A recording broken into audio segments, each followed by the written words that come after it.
పవన్ నినాదం పేరుని సరికొత్త అర్థం. ఇటీవల AP deputy CM Pawan Kalyan చేసిన జై ఆంధ్ర వ్యాఖ్యల్లో చాలా డెప్త్ ఉందని అంటున్నారు మాజీ మంత్రి పేర్ని నాని. చంద్రబాబు చేస్తున్న పనుల్ని గమనించడం వల్లే పవన్ నినాదం ఇప్పుడు మారిందని వివరిస్తున్నారు ఆయన. కొంత గ్యాప్ తర్వాత ఇటీవల జనసేన కార్యకర్తల సమావేశంలో పాల్గొన్న డిప్యూటీ సీఎం పవన్ కళ్యాణ్ చేసిన కామెంట్స్ పొలిటికల్ గా ఆసక్తి రేపాయి. జై అమరావతి అంటే 3000 ఎకరాల రాజధాని ప్రాంతం వరకు మాత్రమే పరిమితమవుతుందన్న పవన్ కళ్యాణ్, జై ఆంధ్ర అంటే 5 కోట్ల మంది ప్రజల్ని ఏకం చేసే నినాదం అవుతుందని తెలిపారు. రాజధాని అమరావతి చుట్టూ రాజకీయం ఎప్పటికప్పుడు హీట్ ఎక్కుతున్న క్రమంలో పవన్ చేసిన ఈ కామెంట్స్ పై చర్చ మొదలైంది. అమరావతి రైతులు కూడా చెప్పారు, మీరు జై అమరావతి అనకండి, జై ఆంధ్ర అనండి. ఎందుకంటే అంటే మీరు జై అమరావతి అనే కొద్దీ మీ కష్టం మీ 30 ఎకరాలకు వెళ్ళిపోతుంది, 33,000 ఎకరాలకు వెళ్ళిపోతుంది. మీరు జై ఆంధ్ర అన్నప్పుడు 5 కోట్ల మంది ప్రజలకు వెళ్తుంది, మీ బాధ తెలుస్తుంది.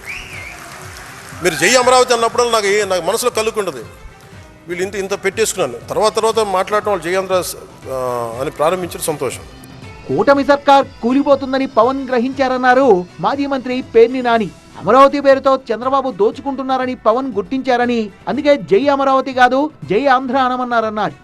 అమరావతిలో మాత్రం తేడా జరుగుతుందని చెప్పి మాత్రం పవన్ కళ్యాణ్ గారు గమనించి ఆయన జై అమరావతి అనబాకండి, జై అమరావతి అంటే 29 గ్రామాలకే జై అమరావతి అంటే, నిన్నటిదాకా ఏం చెప్పారు, రాజధాని లేదని చెప్పారు. ఇవాళేమో అమరావతి అనంత జై ఆంధ్ర అని అంటున్నారు. కేకులు కోయమన్నారు, అవి కోయమన్నారు, ఈ కోయమన్నారు ఢిల్లీ వెళ్ళి. సరే ఒకటే అండి, అది పవన్ కళ్యాణ్ అయినా ఎవరైనా, నారా చంద్రబాబు నాయుడు అయినా, ఆంధ్ర రాష్ట్రంలో ఉన్నటువంటి 5 కోట్ల జనం ఇది మాది అనుకున్న రోజు మాత్రమే ఏదైనా జై కొడతారు, దేనికైనా జై కొడతారు.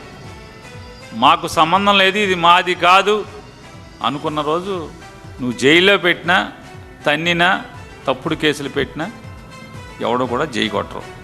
క్రమంలో పవన్ కామెంట్స్ కు విపక్షాలు కొత్త అర్థం చెప్తున్నాయి.